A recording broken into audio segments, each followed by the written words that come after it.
ਅਗਲੀ ਖਬਰ ਵੱਲ ਚਲੀਏ। ਨਿੱਕੀ ਹੈਲੀ ਜੋ ਯੂਐਨ ਦੀ ਐਂਬੈਸਡਰ ਵੀ ਰਹੀ ਆ ਤੇ ਗਵਰਨਰ ਵੀ ਰਹੀ ਆ ਸਾਊਥ ਕੈਰੋਲੀਨਾ ਦੀ ਤੇ ਪ੍ਰੈਜ਼ੀਡੈਂਸ਼ੀਅਲ ਕੈਂਡੀਡੇਟ ਵੀ ਸੀ। ਇੱਕ ਟਾਈਮ ਦੇ ਉੱਤੇ ਜੋ ਪ੍ਰੈਜ਼ੀਡੈਂਟ ਡੋਨਲਡ ਟਰੰਪ ਆ ਉਹਨਾਂ ਦੇ ਨਜ਼ਦੀਕ ਸੀ ਤੇ ਪਰ ਅੱਜ ਕੱਲ੍ਹ ਕਾਫੀ ਜਿਹੜੇ ਰਿਲੇਸ਼ਨ ਆ ਉਹ ਗੁੱਡ ਨਹੀਂ ਚੱਲ ਰਹੇ। ਨਿੱਕੀ ਹੈਲੀ ਦਾ ਮੁੰਡਾ ਆ ਉਹ ਅੱਜ ਕੱਲ੍ਹ ਬੜਾ ਖਬਰਾਂ ਦੇ ਵਿੱਚ ਰਹਿੰਦਾ ਆ। ਨਾਲਿਨ ਹੈਲੀ ਉਹਨੇ ਇਹ ਕਿਹਾ ਵੀ ਮੈਂ ਜਿਹੜਾ ਆ ਚਾਹੁੰਦਾ ਆ ਵੀ ਅਮਰੀਕਾ ਦੇ ਵਿੱਚ ਇਮੀਗ੍ਰੇਸ਼ਨ ਟੋਟਲੀ ਬੰਦ ਹੋ ਜਾਏ। ਈਵਨ ਜਿਹੜੇ ਇੰਡੀਅਨਸ ਆ ਉਹਨਾਂ ਨੂੰ ਇੱਥੋਂ ਕੱਢ ਦਿੱਤਾ ਜਾਵੇ। ਹਾਲਾਂਕਿ ਖੁਦ ਉਹਦੇ ਜਿਹੜੇ ਗ੍ਰੈਂਡ ਪੇਰੈਂਟਸ ਆ ਉਹ ਇੰਡੀਆ ਦੇ ਵਿੱਚ ਇੰਡੀਆ ਤੋਂ ਇੱਥੇ ਇਮੀਗ੍ਰੈਂਟ ਹੋਏ ਸੀਗੇ। ਉਹ ਕਹਿੰਦਾ ਵੀ ਪਹਿਲਾਂ ਮੈਂ ਬਹੁਤ ਕਨਫਿਊਜ਼ ਰਿਹਾ ਵੀ ਮੇਰੇ ਗ੍ਰੈਂਡ ਪੇਰੈਂਟਸ ਉਹ ਸਿੱਖ ਸੀ, ਮੇਰੇ ਪੇਰੈਂਟਸ ਜਿਹੜੇ ਆ ਕ੍ਰਿਸਚੀਅਨ ਆ। ਉਹਦਾ ਫਾਦਰ ਕ੍ਰਿਸਚੀਅਨ ਆ, ਮਦਰ ਜਿਹੜੀ ਆ ਨਿੱਕੀ ਹੈਲੀ ਉਹਨ ਕ੍ਰਿਸਚੀਅਨ ਧਰਮ ਅਪਣਾ ਲਿਆ ਸੀ।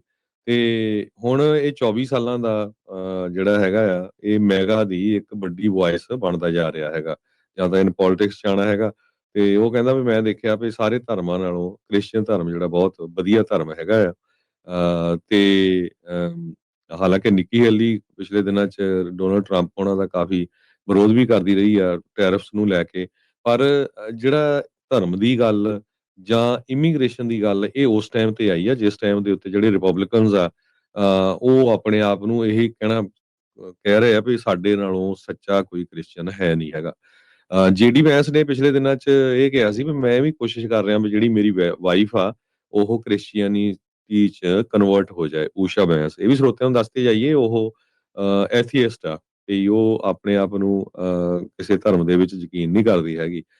ਬਾਅਦ ਦੇ ਵਿੱਚ ਉਹਨੇ ਕਿਹਾ ਵੀ ਮੈਂ ਉਹਦੇ ਤੇ ਕੋਈ ਪ੍ਰੈਸ਼ਰ ਨਹੀਂ ਪਾਉਣਾ। ਸੋ ਇਹ ਇਦਾਂ ਦੇ ਜਿਹੜੀ ਗੱਲਾਂ ਬਾਤਾਂ ਆ ਰਹੀਆਂ। ਸੋ ਇਹ ਵੀ ਗੱਲ ਚੱਲ ਰਹੀ ਹੈਗੀ ਆ ਵੀ ਜਿਹੜੇ ਲੋਕ ਅਮਰੀਕਾ ਦੇ ਵਿੱਚ ਸਿਟੀਜ਼ਨ ਬਣ ਜਾਂਦੇ ਆ ਉਹ ਕਿਸੇ ਤਰ੍ਹਾਂ ਦਾ ਪਬਲਿਕ ਆਫਿਸ ਦੇ ਲਈ ਇਲੈਕਸ਼ਨ 'ਚ ਨਹੀਂ ਖੜ ਸਕਦੇ ਹੈਗੇ। ਓਨਲੀ ਜਿਹੜੇ ਇੱਥੇ ਦੇ ਬੋਰਨ ਹੋਊਗੇ ਉਹ ਹੀ ਜਿਹੜੇ ਖੜ ਸਕਦੇ ਹੈਗੇ ਆ। ਹੁਣ 6-7 ਦੇ ਕਰੀਬ ਤਾਂ ਭਾਰਤੀ ਮੂਲ ਦੇ ਜਿਹੜੇ ਕਾਂਗਰਸਮੈਨ ਜਾਂ ਕਾਂਗਰਸ ਵੂਮਨ ਹੈਗੇ ਆ ਜਿਹੜੇ ਬੋਰਨ ਹੀ ਆਊਟ ਆਫ ਅਮਰੀਕਾ ਦੇ ਹੋਏ ਆ। ਠੀਕ ਆ, ਨੈਚੁਰਲਾਈਜ਼ਡ ਅਮਰੀਕਨ ਸਿਟੀਜ਼ਨ ਬਣੇ ਹੋਏ ਹੈਗੇ ਆ। ਸੋ ਇਹ ਜੋ ਨਾਲਿਨ ਹੈਲੀ ਆ ਇਹ ਕਾਫੀ ਅੱਜ ਕੱਲ੍ਹ ਇਹਦੀ ਜਿਹੜੀ ਨਿਊਜ਼ ਆ ਉਹ ਵੱਖ-ਵੱਖ ਨਿਊਜ਼ ਆਊਟਲੈਟਸ ਦੇ ਉੱਤੇ ਚੱਲ ਰਹੀ ਹੈਗੀ ਆ।